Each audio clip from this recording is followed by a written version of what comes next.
UPSC का आज result आ गया है और मध्य प्रदेश को गौरवान्वित करने वाले क्षण भी है।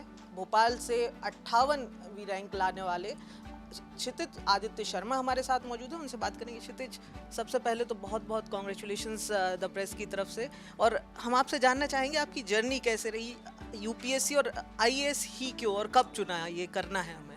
जी, जी। बहुत-बहुत धन्यवाद पहले तो। और मेरी जर्नी करीब 3 साढ़े 3 साल की रही है। मैंने 3 अटेम्प्ट दिए हैं यूपीएससी को। और अपने बैकग्राउंड के बारे में कहूँ तो मेरा लॉ का बैकग्राउंड रहा है, और उसके बाद 2.5-3 साल मैंने कॉर्पोरेट लॉ फर्म में काम किया, और कोरोना में मेरा मन बना कि इस एग्ज़ाम की तैयारी की जा सकती है, और तब मेरा रुझान बदला। आपने बताया कोरोना में मन बना, क्या देखा कोरोना के टाइम पे, क्योंकि कोरोना के टाइम पे बहुत कुछ चल रहा था, एक ऐसा इंस्टेंस जब लगा कि नहीं आईएएस बनेंगे तो चीज़ों को टैकल कर सकते हैं? कई चीज़ें थी। एक इंटरनल मोटिवेशन भी कहूँगा और एक एक्सटर्नल मोटिवेशन भी था। जैसे इंटरनल मोटिवेशन में कहूँ तो मुझे कई बार फील होता था कि एक नौकरी से मेरी अपेक्षाएं ज़्यादा हैं, ना कि सिर्फ सैलरी मिले।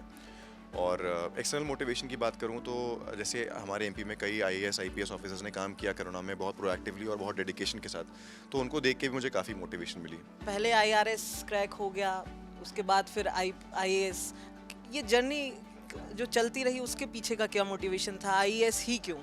जी, एक्चुअली मेरा सपना आईएएस से ही शुरू हुआ था, सिविल सर्विस की तैयारी करने का, क्योंकि बहुत ही डाइवर्स प्रोफाइल होती है, कई सेक्टर्स में आपको काम करने का मौका मिलता है, तो ये मेरी प्राइमरी मोटिवेशन थी आईएएस को प्रेफर करने की। आपसे आखिरी सवाल, एक टिपिकल सवाल, कितने घंटे की प्रिपरेशन की, और जो देख रहे हैं हमारे जो दर्शक हैं जो खुद यूपीएससी की तैयारी कर रहे हैं, उनको कितने घंटे की तैयारी करनी चाहिए?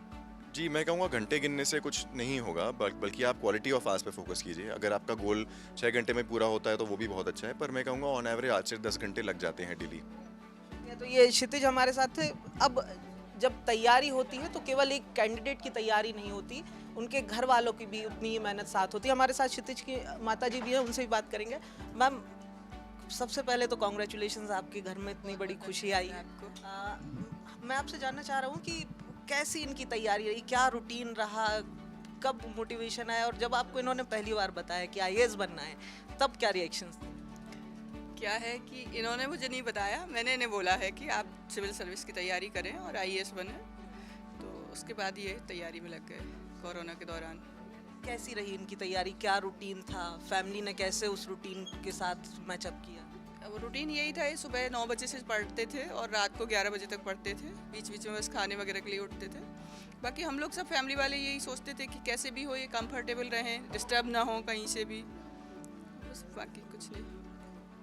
बिल्कुल साफ तौर पर अगर कहा जाए तो इस बड़ी अचीवमेंट के बाद जो साफ तौर पर सामने चीज़ आती है, हार्डवर्क का कोई दूसरा रास्ता है नहीं, दूसरी तरफ घंटे गिनने से काम नहीं चलेगा, ये साफ तौर पर क्षितिज का भी कहना है। कैमरा पर्सन रंजन विश्वास के साथ द प्रेस के लिए प्रखर जैन की रिपोर्ट।